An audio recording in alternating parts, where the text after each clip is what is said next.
Evelyn Harper had spent 3 years curating the perfect wine collection for the Metropolitan Gala. Her reputation as the youngest master sommelier on the East Coast depended on tonight's success.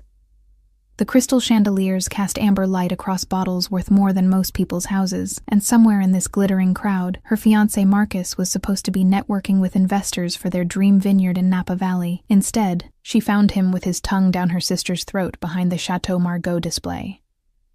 The bottle of Dom Pérignon in Evelyn's hand suddenly felt like a weapon. Her sister Claire, 28 and perpetually jealous, had her manicured fingers tangled in Marcus's hair, the same way Evelyn had touched him that morning when he'd promised this gala would change their lives. The engagement ring on Evelyn's finger burned like accusation. "You absolute bastard." Her voice came out steady, colder than the champagne she'd been about to serve to the Russian ambassador. Marcus jumped back, lipstick smeared across his mouth like evidence. Claire didn't even have the decency to look ashamed. She just smiled that venomous smile she'd perfected since childhood. "Evie, this isn't what it looks like," Marcus started, which was possibly the stupidest thing he could have said, given that his hand was still on Claire's ass.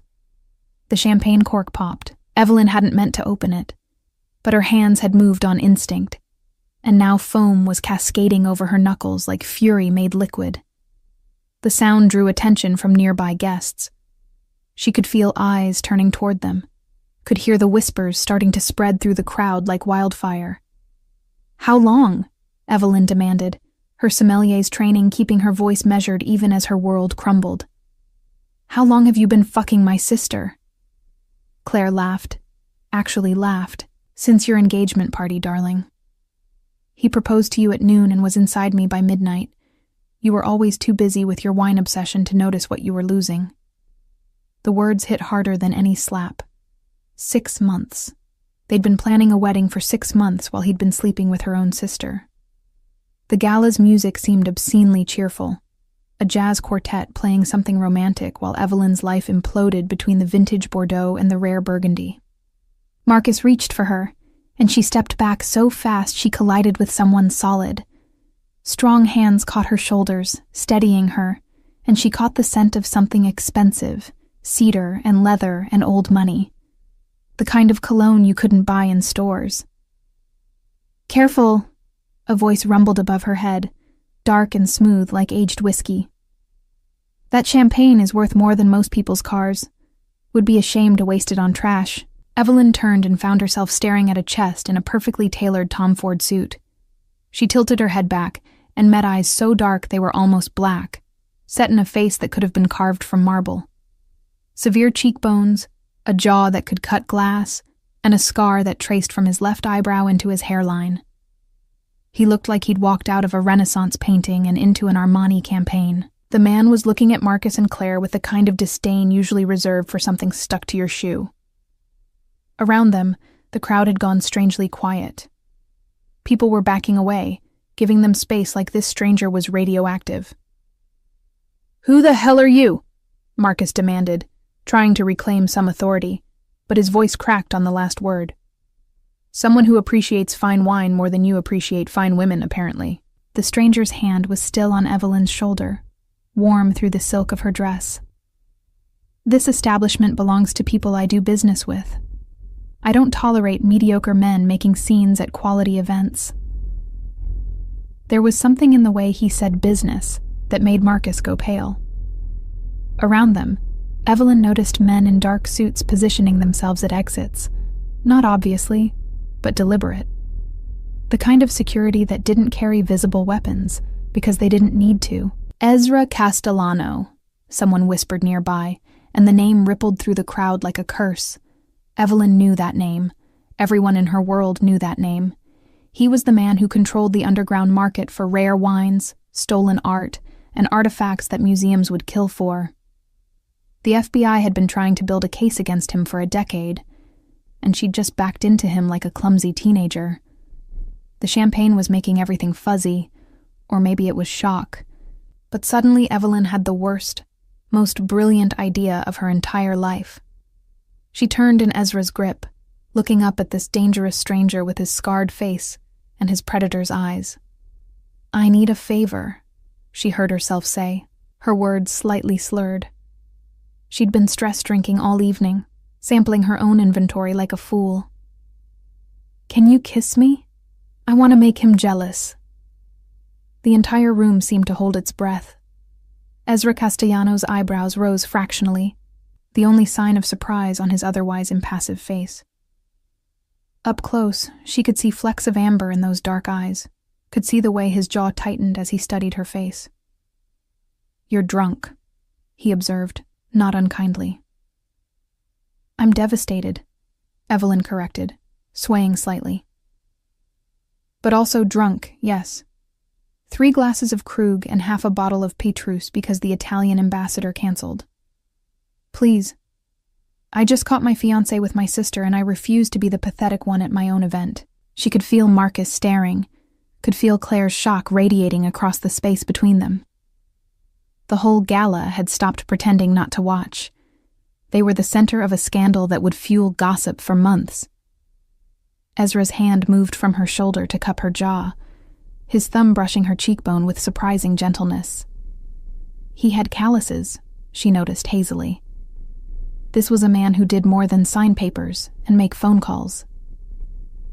"Do you have any idea who I am?"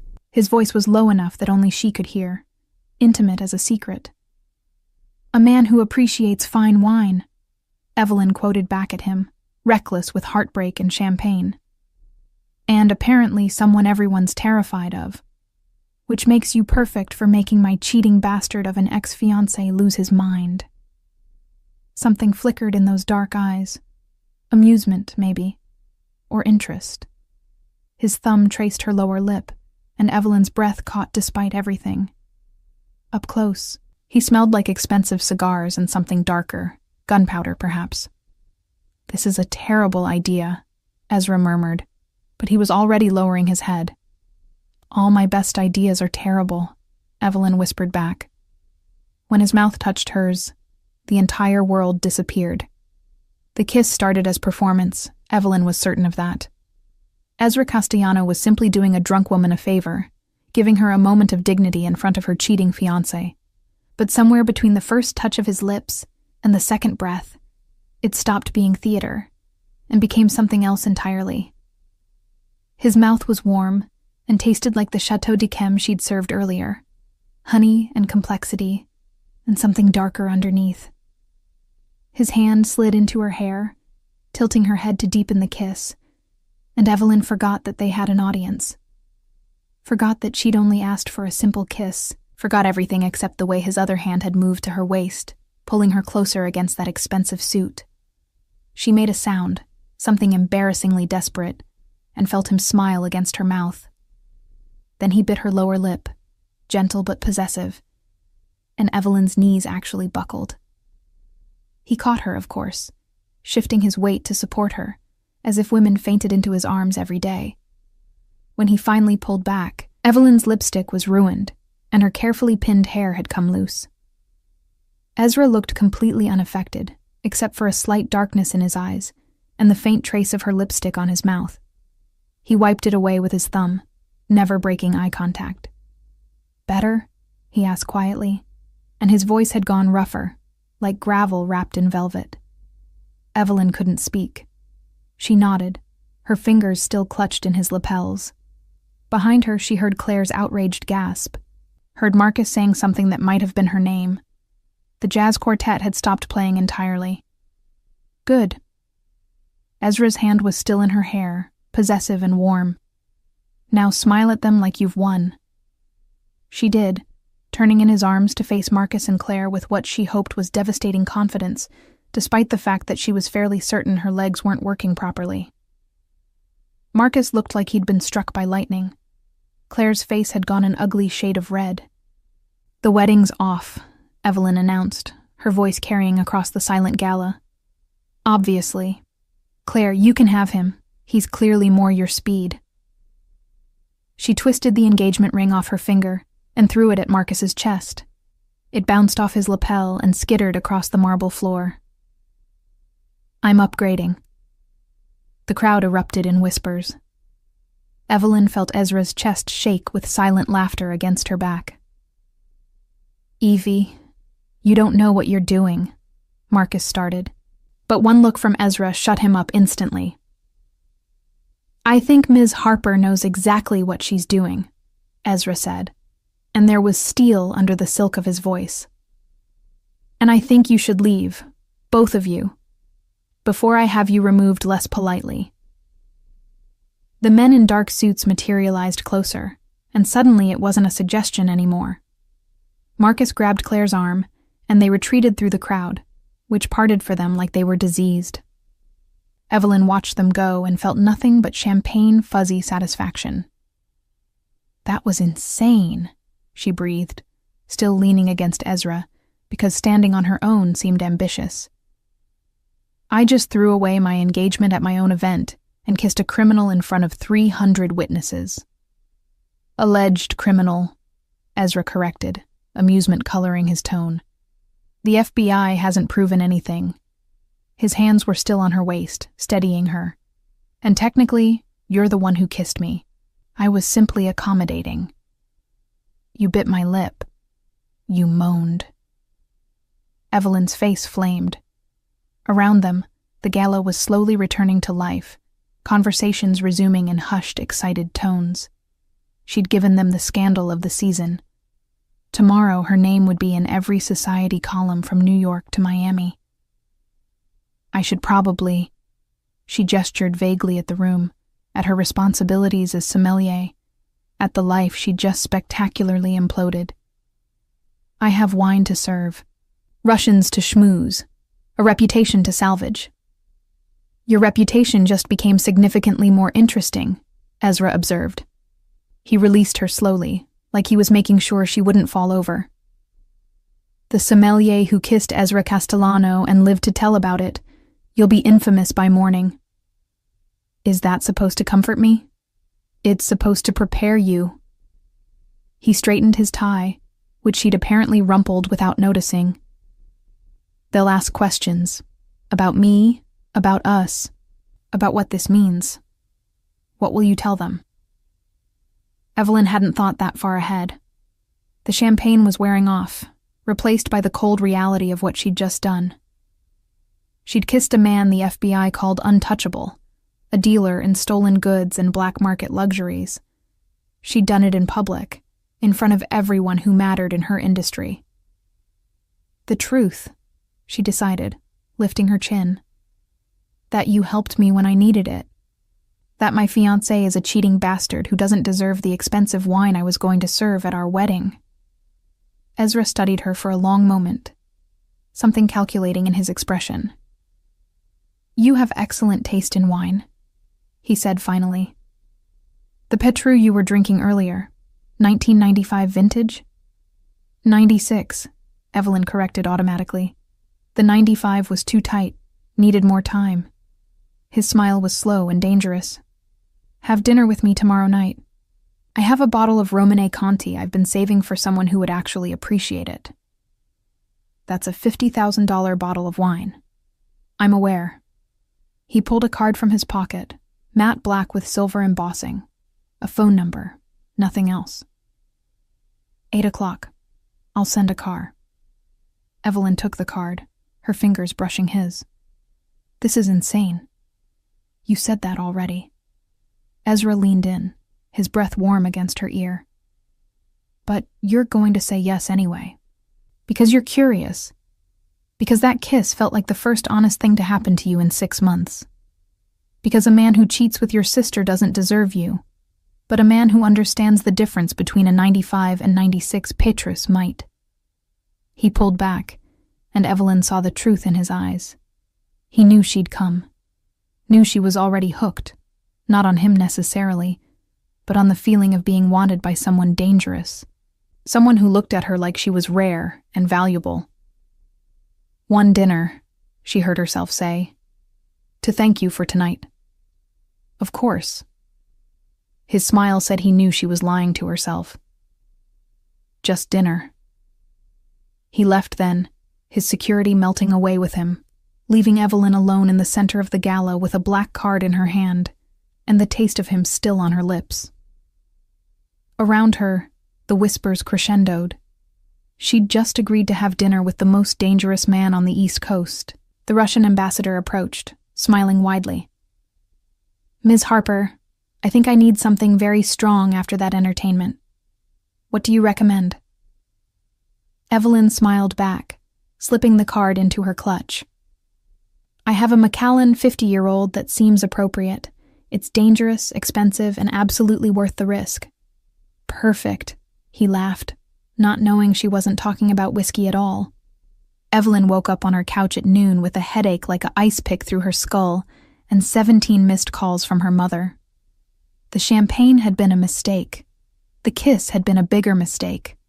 Agreeing to dinner with Ezra Castellano might have been her worst decision yet, which was saying something considering she'd gotten engaged to a man who'd been sleeping with her sister. Her apartment looked like a crime scene. Her gala dress was puddled on the floor, her shoes kicked off in 2 different directions. The black card sat on her coffee table, accusatory and tempting. She'd looked Ezra up at 3 a.m, sleepless and spiraling. And the search results had been terrifying. Federal investigations. Suspected arms dealing. A gallery in Soho that was definitely a front for something illegal. He'd been photographed at charity events with senators and supermodels, always in the background, always watching. One article called him the gentleman criminal. Another called him New York's most eligible sociopath. And she'd asked him to kiss her. Begged him, actually, in front of 300 witnesses. Her phone rang again. Her mother. Evelyn answered it with the resignation of someone facing execution.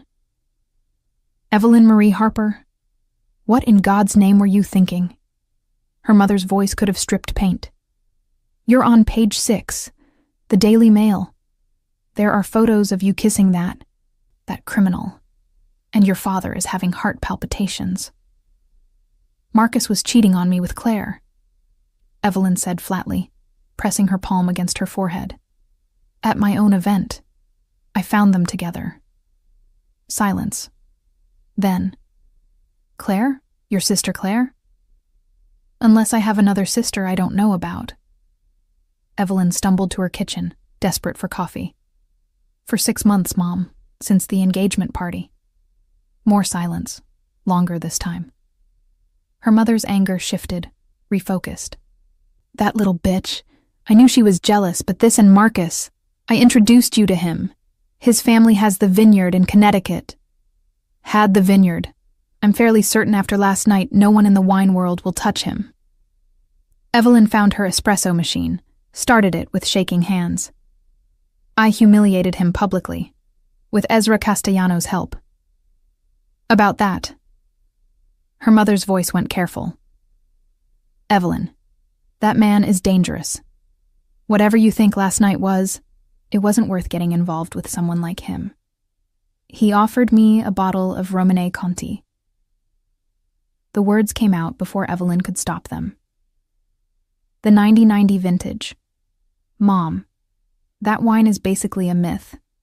12 bottles in existence, all in private collections, if he actually has one." "If he has one, he stole it," her mother said sharply. "Evelyn, listen to me. That kiss was lovely revenge, truly. But that's where this needs to end. Cancel dinner, block his number. Forget this ever happened." But Evelyn was already thinking about that wine. About the way Ezra had known the difference between the 95 and 96 Petrus. About his hands in her hair, and the way he'd looked at her like she was something precious. "I have to go," she told her mother. "I need to fix the disaster from last night." She hung up before her mother could argue and stared at her reflection in the dark screen of her phone. Her hair was a mess. Her makeup was smudged. She looked like she'd been through a war. But she also looked alive in a way she hadn't felt in years. The rest of the day was a nightmare of damage control. Her boss at the wine distribution company called, surprisingly supportive. The scandal had apparently tripled interest in their next gala. Her vendors called, half concerned, half fascinated. Everyone wanted to know about Ezra, about the kiss, about what happened next. Claire sent one text. "You'll regret this.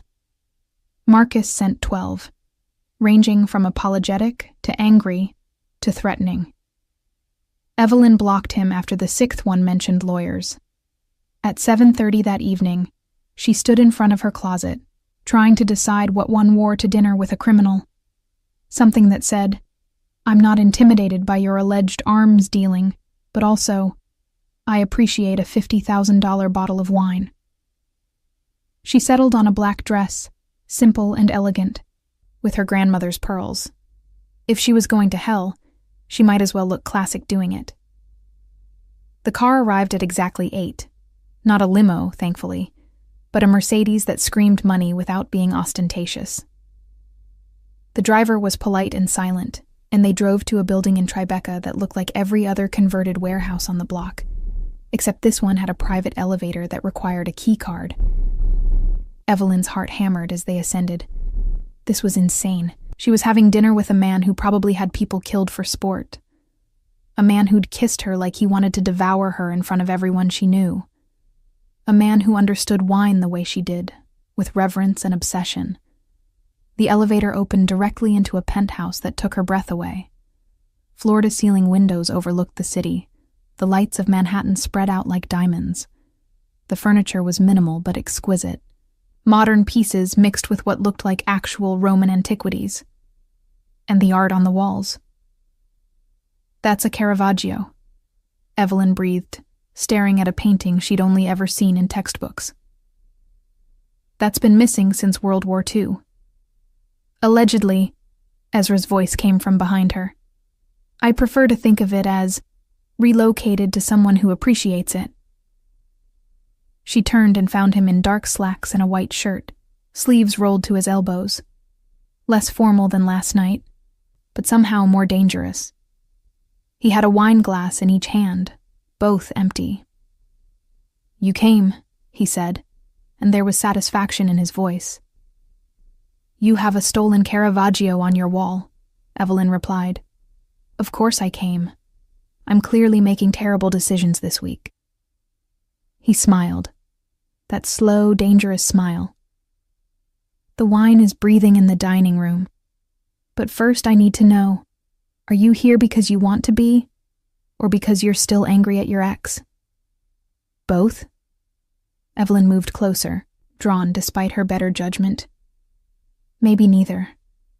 Maybe I just wanted to see if that kiss was as good as I remembered, or if it was the champagne. Only one way to find out." Ezra set down the glasses and reached for her, giving her time to pull away. She didn't. This kiss was different, slower and more deliberate. Without an audience, without the performance aspect, it felt intimate and dangerous. His hands found her waist, pulled her closer, and Evelyn let herself sink into it. Let herself forget that this was probably the worst idea she'd ever had. When they broke apart, she was breathing hard, and his eyes had gone dark. "Better than I remembered," she admitted. "Good." He picked up the wine glasses again. "Now come taste something that will ruin you for all other wines." Dinner was served in a room dominated by a window and a table that sat 12, but was set for 2. The Romanée Conti sat in a decanter, garnet red and glowing in the candlelight.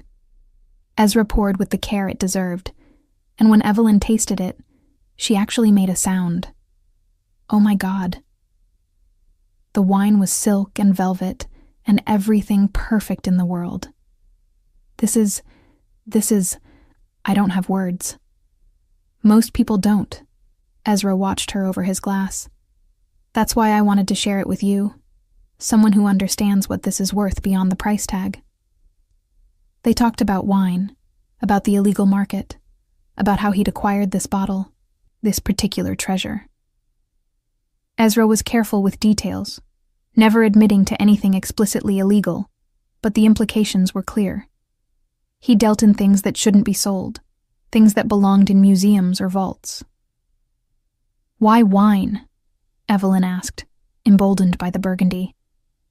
"With everything you could trade in, why focus on wine and art?" "Because they're beautiful," Ezra said simply. because most people see them as commodities, investments, status symbols. But some people like you, see them as art, as history, as something worth preserving. Even if you stole them, I prefer to think I'm keeping them from people who don't deserve them. He refilled her glass. Like your ex-fiancé, I did some research on Marcus. His family's vineyard makes mediocre Pinot Noir that they overprice for tourists. He doesn't understand wine. He just wants to profit from it. And you're different? But Evelyn was smiling. I'm exactly the same, Ezra admitted. Except I have better taste and fewer scruples about where I source my inventory. They finished the bottle, and then he opened a Chateau Lafite from 1869 that had no business being that well preserved. Evelyn was tipsy again, but in a warm, golden way that made everything feel possible. Ezra told her about growing up in Sicily, about learning wine from his grandfather, who'd run shipments during Prohibition. She told him about studying in France, about the first time she'd tasted a wine that made her cry. Somewhere around midnight, they ended up on his couch, her shoes kicked off, his jacket discarded. They were debating the merits of French versus Italian wine regions, their faces close, their words tangling together. "You're going to be trouble," Ezra murmured, his fingers tracing the line of her jaw. "I can tell already." "You kissed me in front of everyone I know," Evelyn pointed out. "I think the trouble started there." "No," he said, his thumb brushing her lower lip. "The trouble started when you looked at me like I was your salvation instead of your damnation. When you understood the wine the way I do. That's when I knew I was in trouble." "One dinner," Evelyn whispered, even as she leaned into his touch. "That's what I said." "One dinner," Ezra agreed. "But we both know you're lying." When he kissed her this time, it wasn't for show or revenge or curiosity. It was because they both wanted it, needed it, this dangerous thing growing between them. And when he pulled her into his lap, when his hands slid into her hair and she made that desperate sound again, Evelyn knew she was already lost. She'd come here for wine and found something infinitely more intoxicating. Evelyn woke up in Egyptian cotton sheets that cost more than her monthly rent, in a bedroom with another stolen masterpiece on the wall. This one looked like a Monet. Morning light filtered through blackout curtains, and for a moment, she couldn't remember where she was. Then she felt the warm weight of Ezra's arm across her waist, and memory came flooding back. The wine, the conversation, the way he'd carried her to his bedroom sometime around 3 a.m., both of them too far gone on Burgundy and chemistry to pretend they weren't going to end up exactly here. "You're thinking too loud," Ezra murmured against her shoulder, his voice rough with sleep. "I can hear your panic from here." "I slept with a criminal," Evelyn said to the ceiling. 24 hours after catching my fiancé with my sister, I had sex with a man who probably has people killed for a living. Allegedly. His arm tightened around her. "And technically you didn't sleep with me. We're still in bed. No sleeping has occurred." Despite everything, Evelyn laughed. She turned in his arms and found him watching her with those dark eyes, his hair mussed, the scar on his eyebrow visible in the morning light. He looked younger like this, less dangerous, though she knew that was an illusion. "I should go," she said, not moving. "I have work, a life, a reputation that's already in tatters." "Your reputation is fine," Ezra replied, his hand tracing lazy patterns on her back. "Better than fine. You're now the woman who made Ezra Castellano interested enough to publicly claim. Do you have any idea how rare that is? Should I be flattered or terrified?" "Both." He kissed her forehead, gentle in a way that shouldn't have worked on a man like him. "Stay for breakfast. I have a chef who makes pancakes that will change your life, and I want to discuss a business proposition." Evelyn pulled back to look at him. "What kind of business proposition?"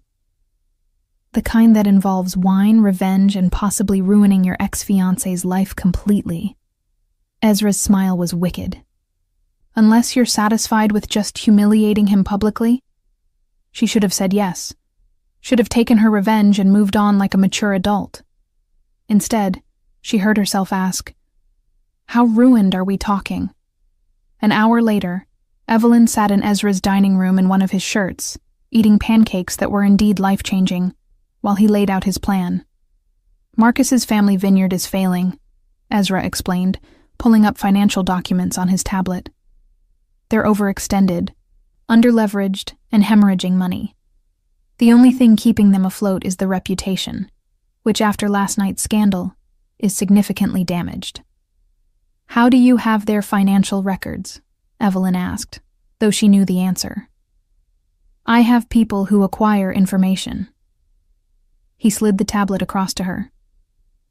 "The vineyard is worth about $8 million on paper. In reality, it's worth half that.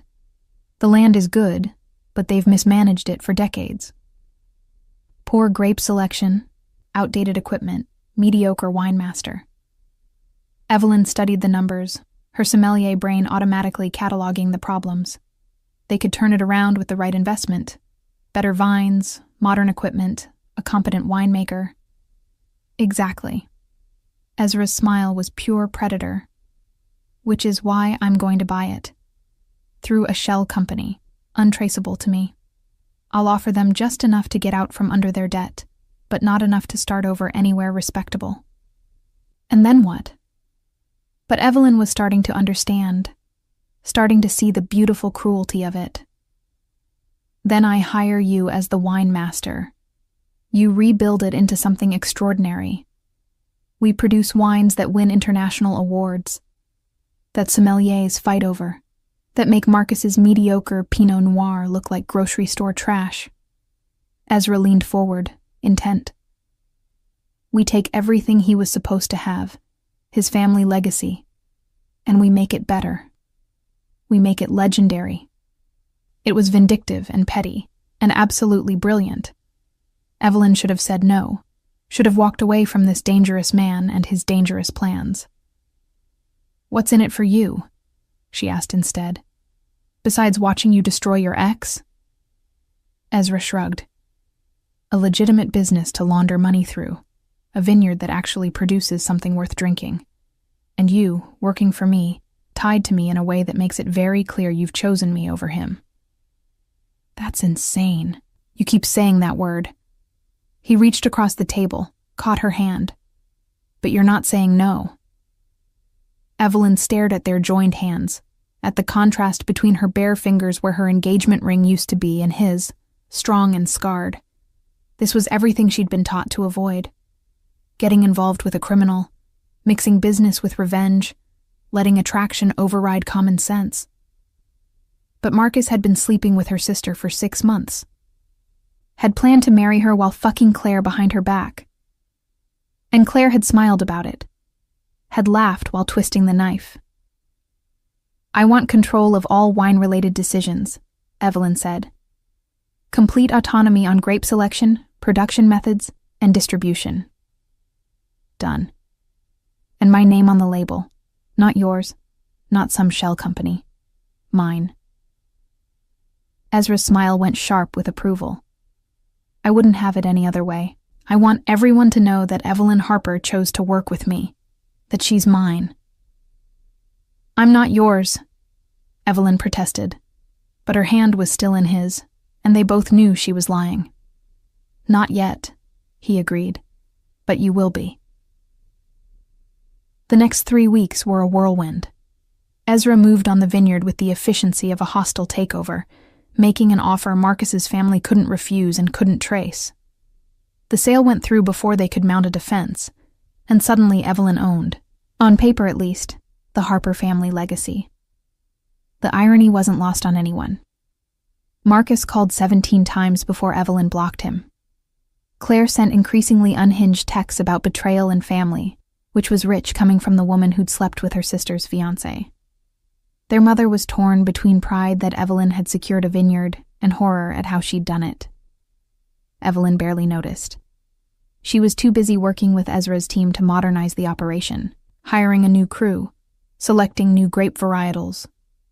Ezra had resources she couldn't have dreamed of, contacts in France and Italy and California who owed him favors. Within 2 weeks, they had rootstock from Burgundy that simply wasn't available on the legitimate market.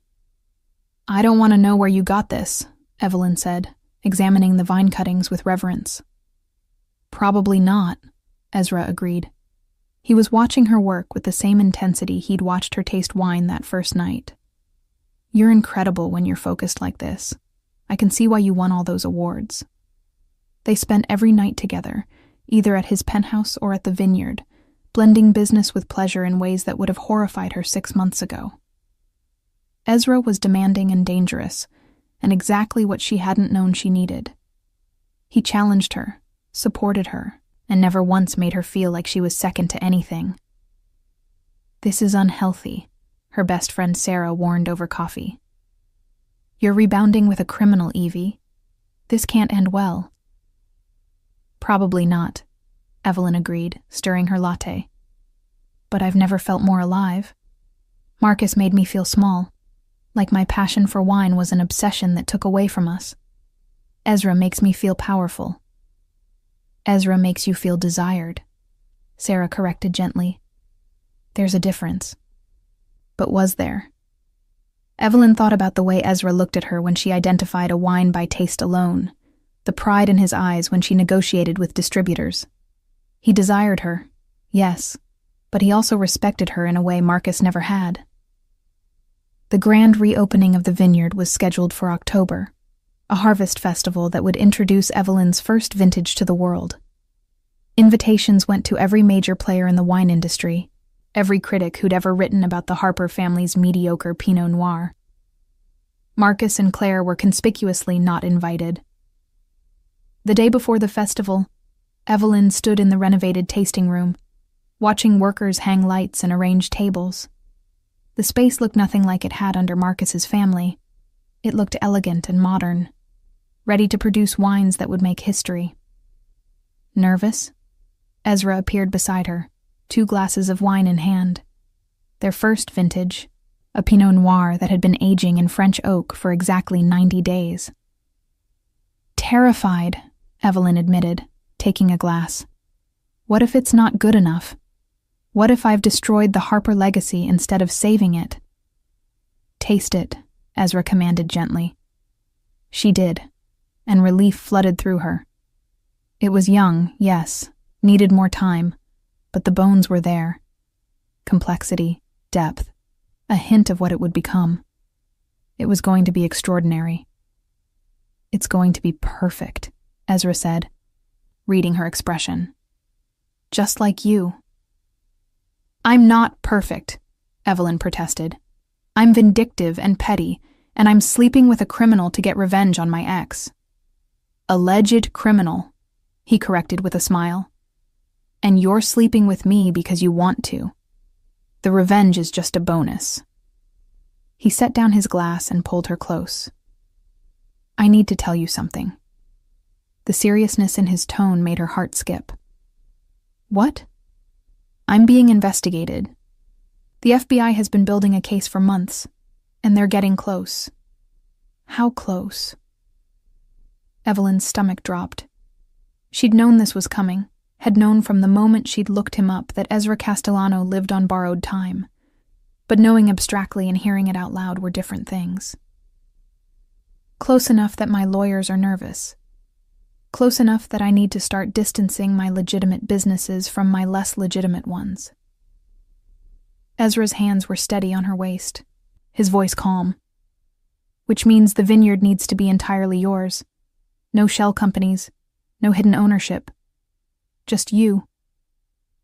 "They'll know," Evelyn said immediately. "They'll know you're behind it, that I'm connected to you. It won't protect either of us." "It will protect you," he corrected. "If I go down, and I might, you'll have plausible deniability. A vineyard you legitimately own, bought with money that was cleanly laundered before it reached you. The FBI can suspect all they want, but they won't be able to prove you knew where the funding came from." Evelyn pulled back to look at him. You planned this from the beginning. The vineyard wasn't just about revenge or wine. It was about setting me up with something legitimate before everything falls apart. Yes. No apology, no shame. I told you that first night you have excellent taste in wine. You deserve a vineyard that matches your talent, whether I'm around to enjoy it with you or not. You're talking like you're going to prison. I'm talking like a man who understands probability. Ezra cupped her face, his thumb tracing her cheekbone. I've been doing this for 15 years, Evelyn. I've gotten away with things that should have put me away for life. The odds were always going to catch up eventually. She should have been angry. Should have felt used, manipulated, set up. Instead, all she felt was a fierce, unexpected protectiveness. This dangerous man had given her a vineyard, had helped her rebuild her career, had looked at her like she was the rarest vintage in existence. What if I don't want plausible deniability? Evelyn asked. What if I want to fight for you? Then you'd be an idiot, Ezra said, but his voice was rough with emotion. And you're the smartest woman I know. Promise me, if this goes bad, you'll let me go. You'll take the vineyard, and you'll make something beautiful, and you'll forget about the criminal who helped you get revenge. I can't promise that. Evelyn. No. She kissed him, hard and desperate. You don't get to give me everything I didn't know I wanted, and then ask me to forget you. That's not how this works. That's exactly how this has to work, Ezra said against her mouth, but he was kissing her back, his hands tangling in her hair. I'm not a good man. I've done things that would horrify you. I don't get the happy ending with the brilliant sommelier. Maybe I don't want a good man, Evelyn shot back. Maybe I want the man who understands why a 96 Petrus is better than a 95, who helped me destroy my ex-fiancé, who looks at me like I'm worth more than all the stolen art in his collection. They made love in the tasting room, desperate and intense, surrounded by barrels of wine that would outlast whatever happened next. Afterward, lying on the floor with Ezra's jacket as a pillow, Evelyn made a decision. I'm not letting you go, she said quietly. If the FBI comes, I'll get you the best lawyers. If you need an alibi, I'll provide one. If you go to prison, I'll visit every week with bottles of wine I'm not supposed to smuggle in. Ezra laughed, pained and genuine. You're insane. You keep saying that. Evelyn echoed his words from weeks ago. But I'm not changing my mind. The Harvest Festival was a triumph. Critics raved about the transformation of the vineyard, about Evelyn's vision and expertise. Orders came flooding in before the first vintage was even bottled. By sunset, Evelyn had secured contracts with 3 Michelin-starred restaurants and a distributor in Hong Kong. Marcus showed up anyway, drunk and belligerent, dragging Claire behind him. Security stopped them at the gate, but not before Marcus started shouting about theft and betrayal and illegal dealings. Everything was done legally, Evelyn said coldly, walking out to confront them with Ezra at her back. Your family sold the vineyard to a legitimate buyer. The fact that I'm running it now is simply good business. You're sleeping with him, Claire spat, glaring at Ezra. Everyone knows. You threw away your career, your reputation, your family for a criminal. I threw away a cheating fiancé and a backstabbing sister, Evelyn corrected. I gained a vineyard, a career I actually control, and a man who respects me. I'd say I came out ahead. He's using you, Marcus slurred. He's using you to launder money, to legitimize his business. You're just another asset to him. Evelyn felt Ezra tense behind her, felt his anger like a physical thing. But she didn't need him to defend her, not this time. Even if that were true, she said, I'd rather be a valued asset to Ezra than a trophy wife to you. At least he's honest about what he wants from me. She turned her back on them, on the life she'd almost had, and walked back to the festival with Ezra's hand in hers. Behind them, security escorted Marcus and Claire off the property. She didn't look back. "You handled that well," Ezra murmured as they rejoined the party. "I learned from the best," Evelyn replied, squeezing his hand. "Now come on. The wine critic from the Times wants to talk about our barrel aging process, and I need you to charm her while I discuss oak varietals.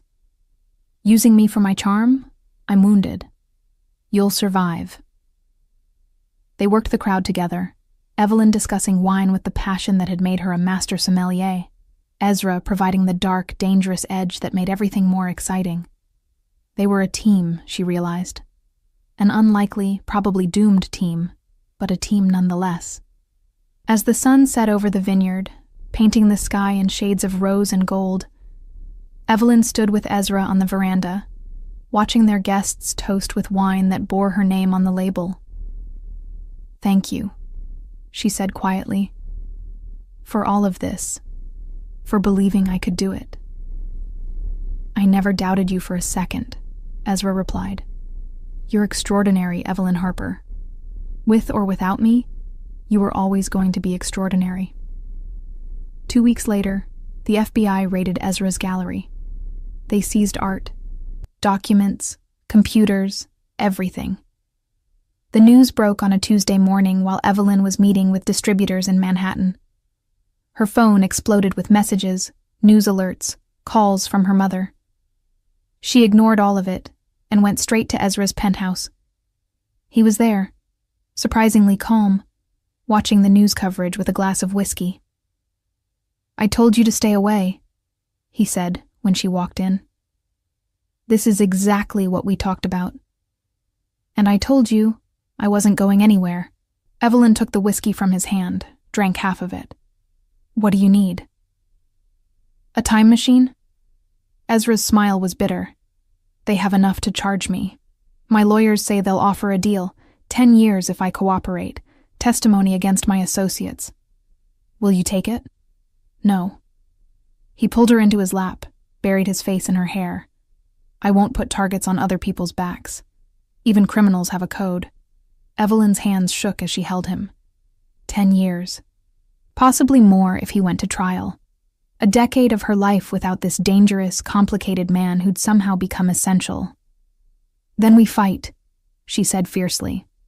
"We get the best defense team money can buy.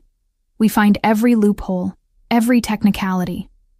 We make them work for every single charge." "Evelyn?" "No." She pulled back to look at him. "You gave me a vineyard. You helped me rebuild my entire life. You think I'm just going to let you go quietly? You don't know me at all if you think that." Ezra kissed her, deep and desperate. "I love you," he said against her mouth. "I wasn't supposed to, but I do. You're the best thing that's ever happened to me, and I'm about to ruin your life." "You love me?" Evelyn's heart was racing. They'd never said it before, had danced around it for weeks, but hearing it now, with everything falling apart, felt both perfect and tragic. "Desperately," Ezra confirmed. "Which is why you need to walk away. Before you're photographed here, before anyone can connect you to this more than they already have." "I love you too," Evelyn said, because if he could be brave enough to say it, so could she. "And I'm not walking away. So you can either accept that I'm staying and let me help, or you can waste time arguing while the FBI builds their case." He stared at her for a long moment. This brilliant, infuriating woman who'd crashed into his life with a drunken request for a kiss and somehow become everything. Then he laughed, helpless and genuine. "You're going to be the death of me." "Probably," Evelyn agreed. "But not today. Today we call your lawyers and we start fighting back." The trial lasted 4 months and made headlines across the country. The prosecution presented a damning case: 15 years of art theft, illegal antiquities trading, and money laundering through galleries and auction houses. They had paper trails, witness testimony, photographs of Ezra with known criminals. What they didn't have was direct evidence of murder, weapons dealing, or the truly dark crimes the tabloids love to speculate about. Ezra had been careful, insulated by layers of associates and shell companies. His lawyer, a shark named Victoria Chen, who charged $1,000 an hour, tore apart the prosecution's timeline with surgical precision. Evelyn attended every day of the trial, sitting in the front row in elegant suits that said she refused to be intimidated. The press called her the Mafia sommelier, which was both inaccurate and impossible to shake. Her face was in every tabloid, her past with Marcus dragged up and dissected. Evelyn Harper trades one scandal for another, Page 6 declared. From cheating fiancé to criminal lover, the master sommelier certainly has a type. Her mother begged her to skip the trial, to distance herself before it was too late. Sarah stopped calling after Evelyn refused to see reason. Even her professional colleagues started avoiding her, afraid that association would taint their own reputations. Evelyn didn't care. She showed up every day, and every evening she returned to the vineyard, working until her hands ached, and her mind was too tired for fear. The first vintage was bottled and ready for release. Orders were still coming in despite the scandal, or maybe because of it. Notoriety sold almost as well as quality. On day 73 of the trial, the prosecution called Marcus as a witness. Evelyn felt Ezra tense in his seat at the defense table. He'd been composed throughout the entire trial, never showing emotion, but now his jaw tightened.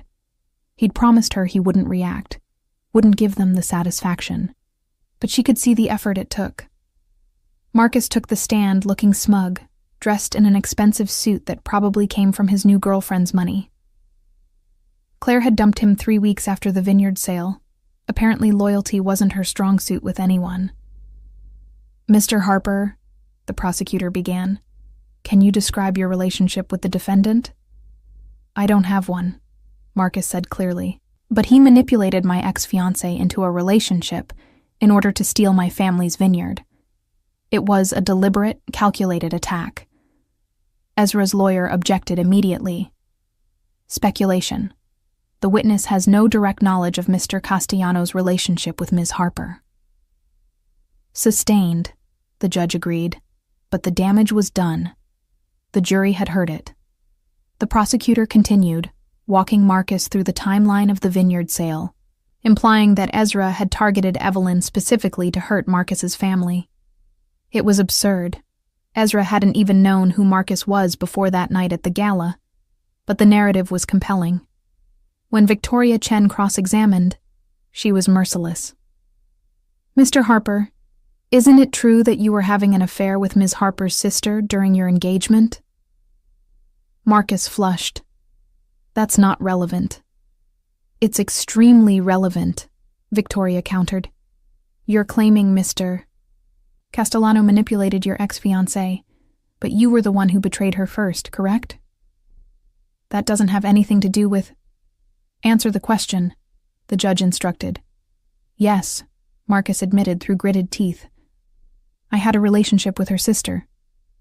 "A 6-month affair," Victoria clarified, "that you conducted behind Ms. Harper's back while planning a wedding with her. And when she discovered this affair at a public event, she ended the relationship, correct?" "Yes, but—" "And 3 weeks after that, the vineyard was sold. A vineyard that, according to financial records, was hemorrhaging money and facing bankruptcy within 6 months. Your family needed to sell, didn't they, Mr. Harper?" Marcus's lawyer had clearly not prepared him for this line of questioning. He stuttered through an explanation about temporary setbacks and bad harvests, but Victoria had the financial documents.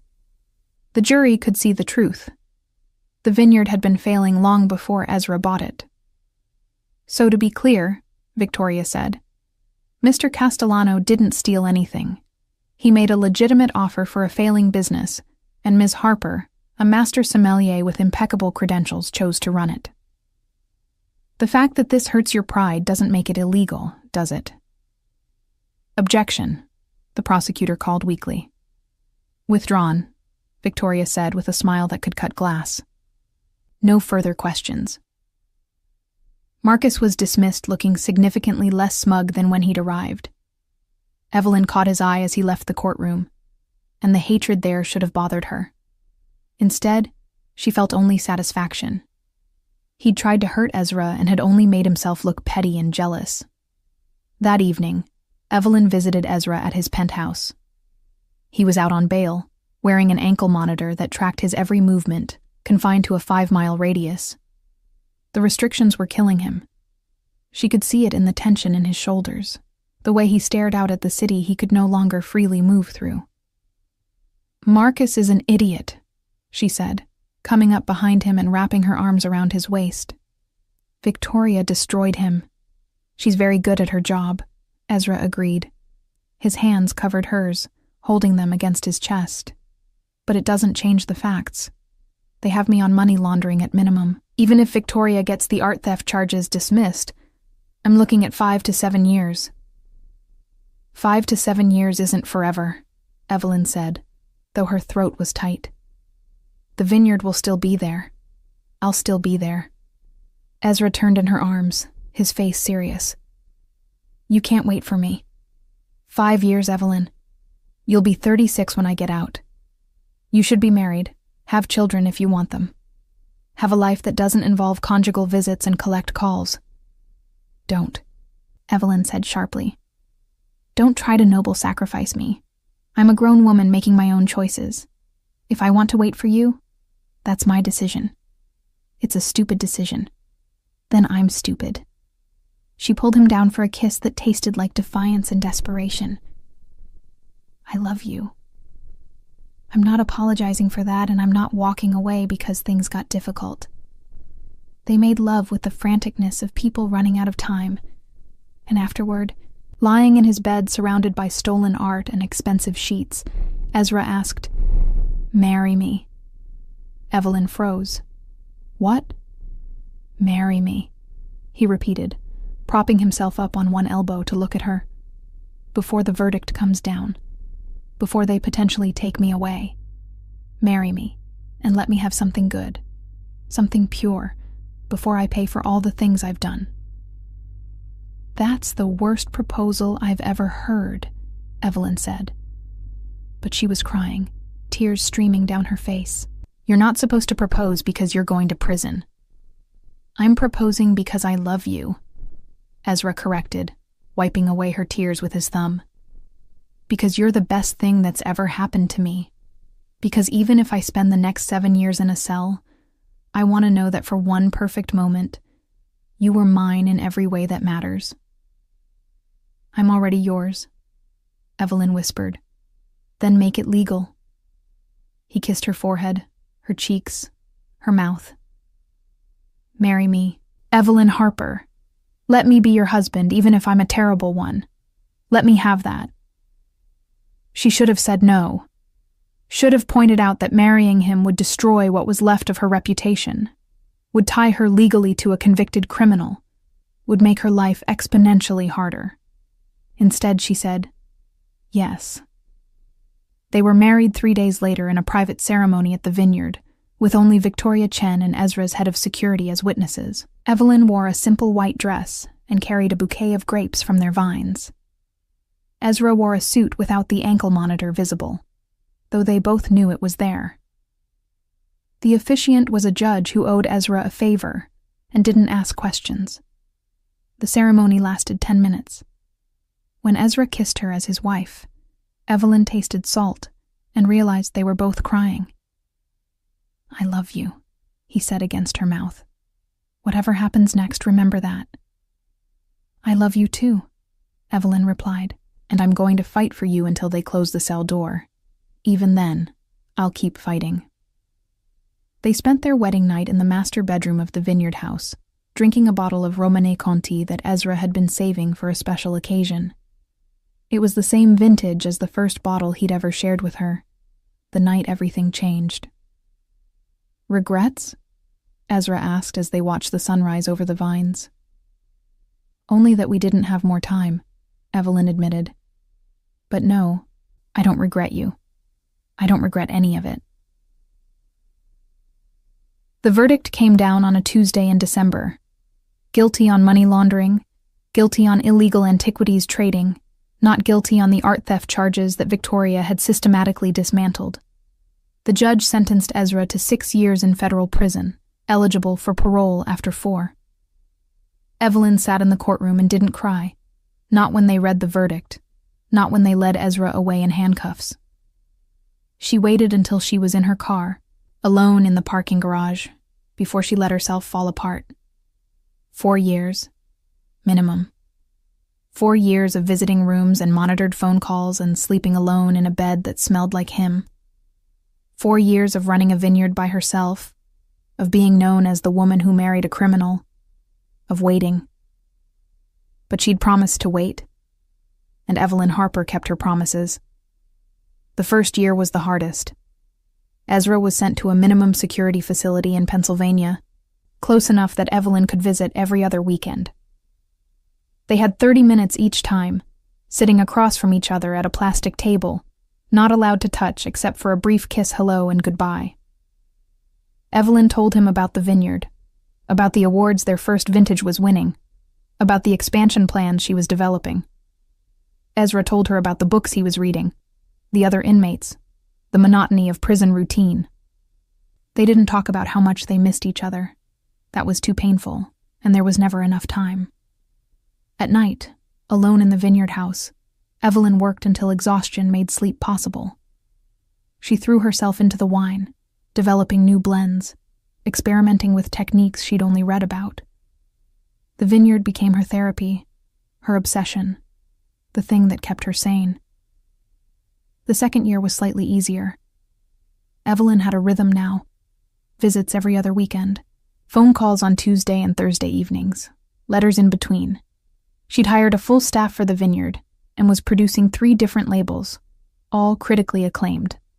Money was no longer a concern. Between the wine sales and the legitimate investments Ezra had set up before his arrest, she was wealthy in her own right. Marcus tried to sue for ownership of the vineyard, claiming the sale had been made under duress. His case was thrown out within a month. He had no standing and no evidence. Claire sent a letter asking for money, claiming family obligation. Evelyn burned it and didn't respond. Her mother visited once, surprising Evelyn by arriving unannounced on a Saturday morning. "I don't approve," her mother said, walking through the vineyard that now bore Evelyn's name on every label. "I think you threw your life away for a criminal, but I'm proud of what you've built here. Your father would have been proud too. It wasn't forgiveness, but it was something." Evelyn took it. The third year, Ezra was transferred to a facility in New York, even closer. The visits increased to once a week. He looked older, lines around his eyes that hadn't been there before, but his smile when he saw her was the same.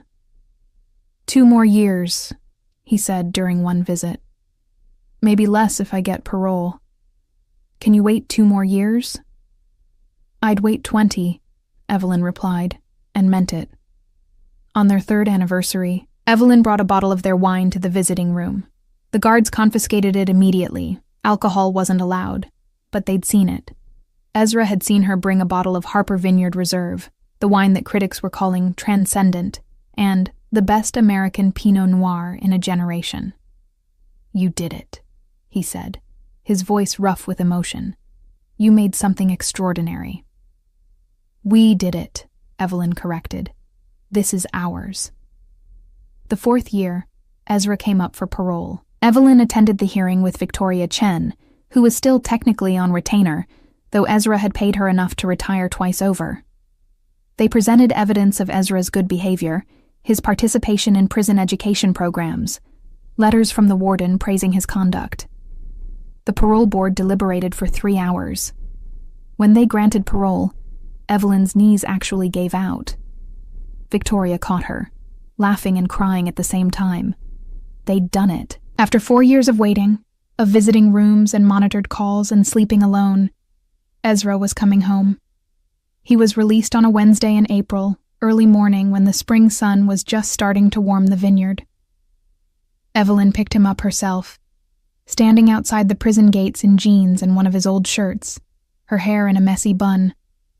When Ezra walked out, he looked thinner, older, but his eyes found her immediately.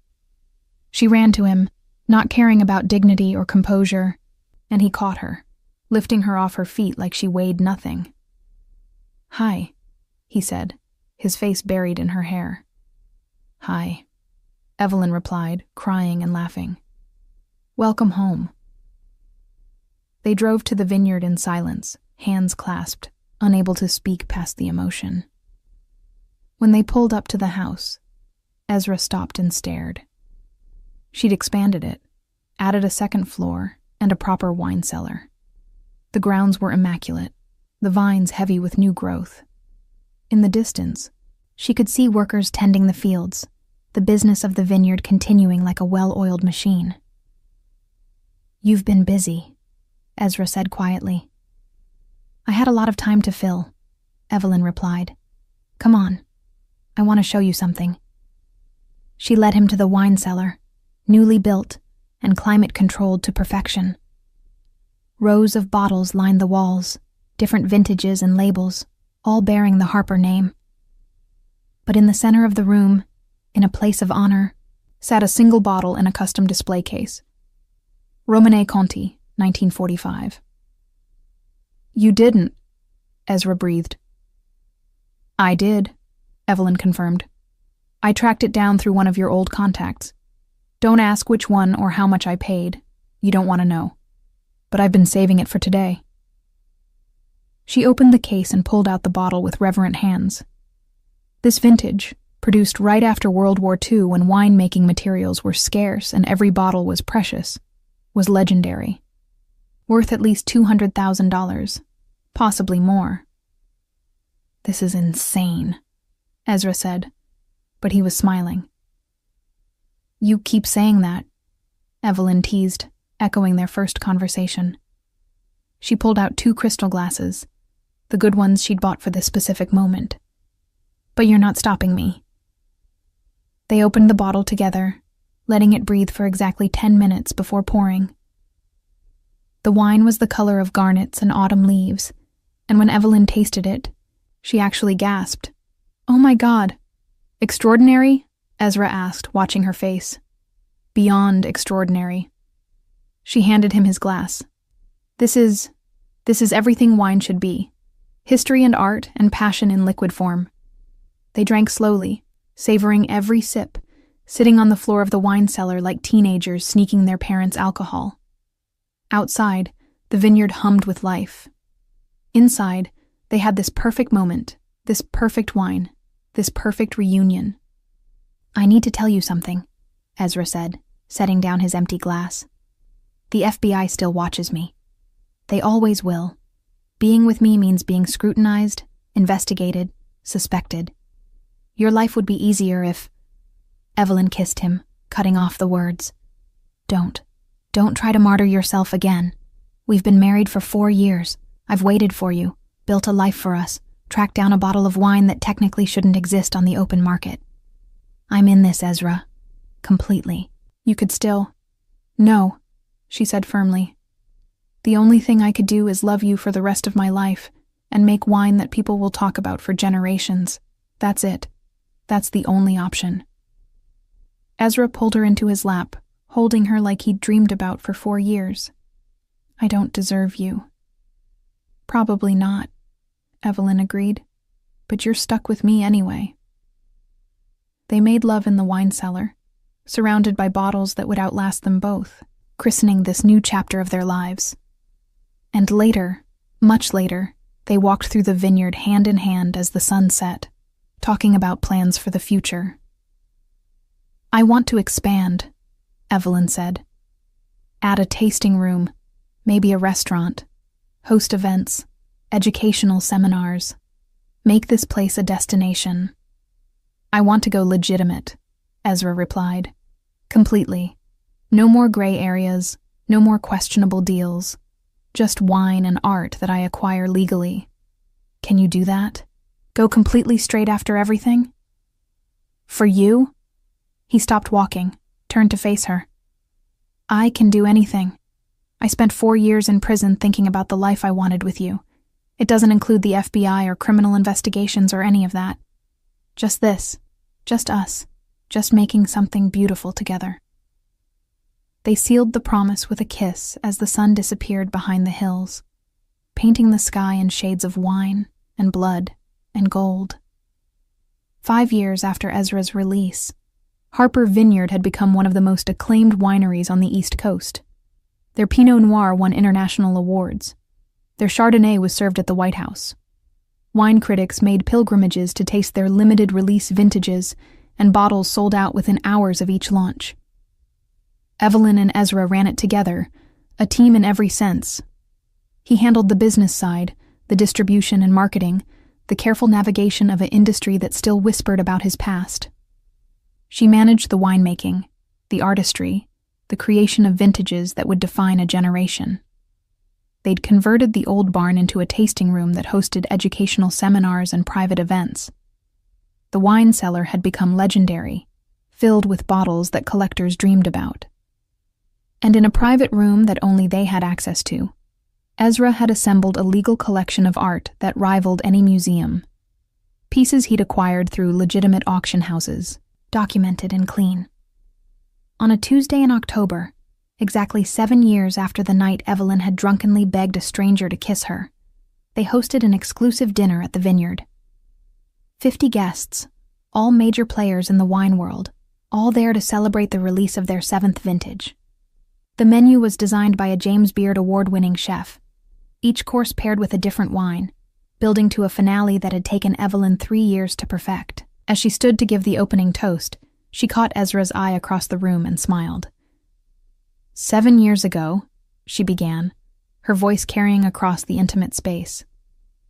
I caught my fiancé cheating with my sister at a wine gala. I was devastated, drunk on champagne, and made possibly the most impulsive decision of my life. I asked a complete stranger to kiss me, just to make my ex jealous. Polite laughter rippled through the crowd.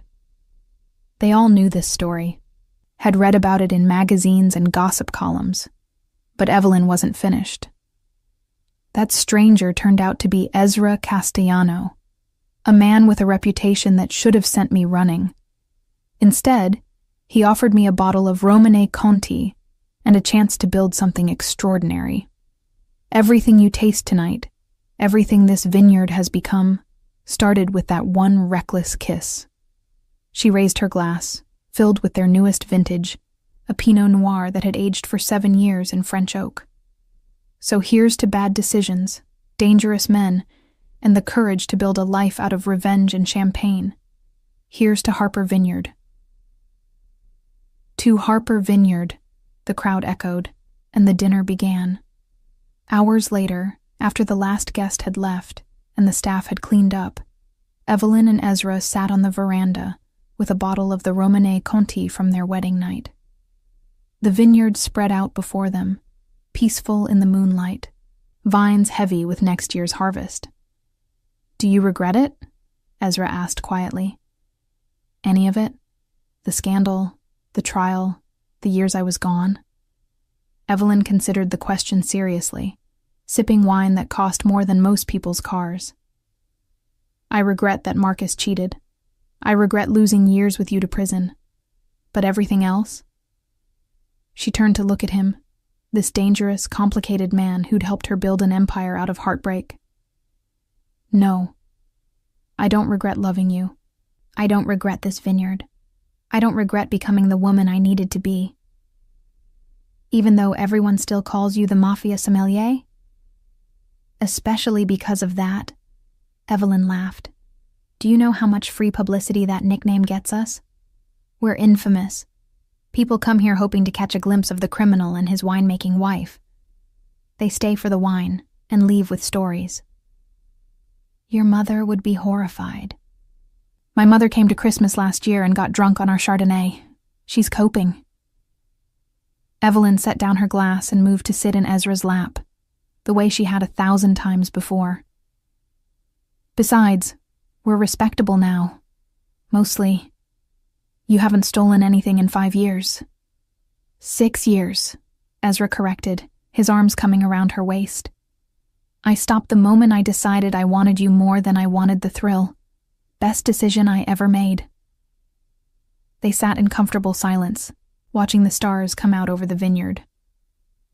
In the distance, Evelyn could see the lights of the main house, the tasting room, the cellar where bottles worth millions aged quietly in the dark. "Marcus tried to visit last month," she said eventually. "Security turned him away, but he left a letter. Want to know what it said?" "Do I want to know?" "He wanted to apologize, said he'd made terrible mistakes, that leaving me was the worst decision of his life." Evelyn snorted. "Apparently he's tried to start 3 different wine ventures and they've all failed. Claire left him for a stockbroker. He's alone and broke and working for someone else's vineyard." "And you feel?" "Nothing," Evelyn said honestly. "I looked at that letter and felt absolutely nothing. No anger, no satisfaction, just nothing. He's irrelevant, a footnote in a story that became so much bigger than revenge." "We should send him a bottle," Ezra suggested, amusement coloring his tone. "Our newest vintage. Let him taste what he could have had." "That's petty. I'm a petty man." He kissed her neck, making her shiver.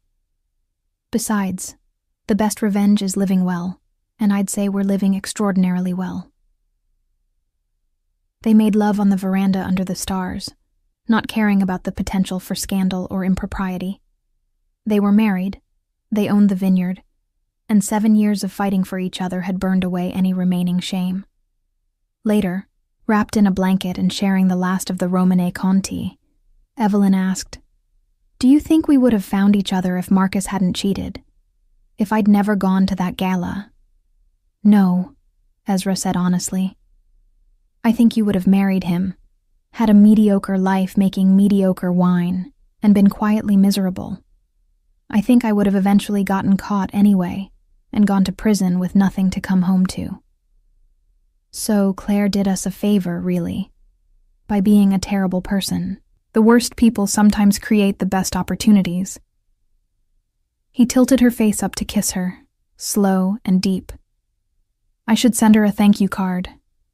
"Don't you dare." They finished the wine as dawn broke over the vineyard, painting the vines in shades of rose and gold. 7 years since that first kiss. 4 years since Ezra's release. A lifetime ahead of them, building something beautiful out of scandal and champagne, and love that had survived federal prison. "I love you," Evelyn said, watching the sunrise. "My alleged criminal, my dangerous man, my husband." "I love you too," Ezra replied, his arms tightening around her. "My brilliant sommelier, my partner, my salvation." They sat together as the vineyard woke up around them, workers arriving for the morning shift, the business of winemaking beginning another day. In the cellar below, bottles aged quietly, gaining complexity and value with each passing year. In the tasting room, reservations were already booked months in advance. In the private collection, art worth millions hung on walls, all of it legal, all of it clean. Harper Vineyard had become exactly what Evelyn had dreamed of when she was drowning in champagne and heartbreak 7 years ago. Not just a successful business, but a legacy. A testament to the fact that sometimes the worst nights of your life led to the best decisions. "Come on," Evelyn said, standing and pulling Ezra to his feet. "We have a harvest to oversee, a tasting room to prepare, and a wine critic from France arriving at noon. Our dangerous, scandalous, absolutely perfect life awaits." "Wouldn't have it any other way," Ezra agreed, following her into the house that had become their sanctuary. Behind them, the empty bottle of Romane Conti sat on the table, a relic of the journey that had brought them here. From a drunken kiss at a gala to a criminal trial, from prison visits to international acclaim, they had built something that transcended revenge. They had built love, partnership, and the finest vineyard on the East Coast. And every bottle they produced, every vintage that bore the Harper name, was a tribute to that first reckless moment when Evelyn Harper had looked at the most dangerous man in the room and asked, "Can you kiss me? I want to make him jealous." She had touched the Mafia boss and lived to tell the tale. Better than that, she had married him, reformed him, and built an empire with him. The best revenge, as it turned out, wasn't just living well. It was living dangerously, passionately, and abundantly happy.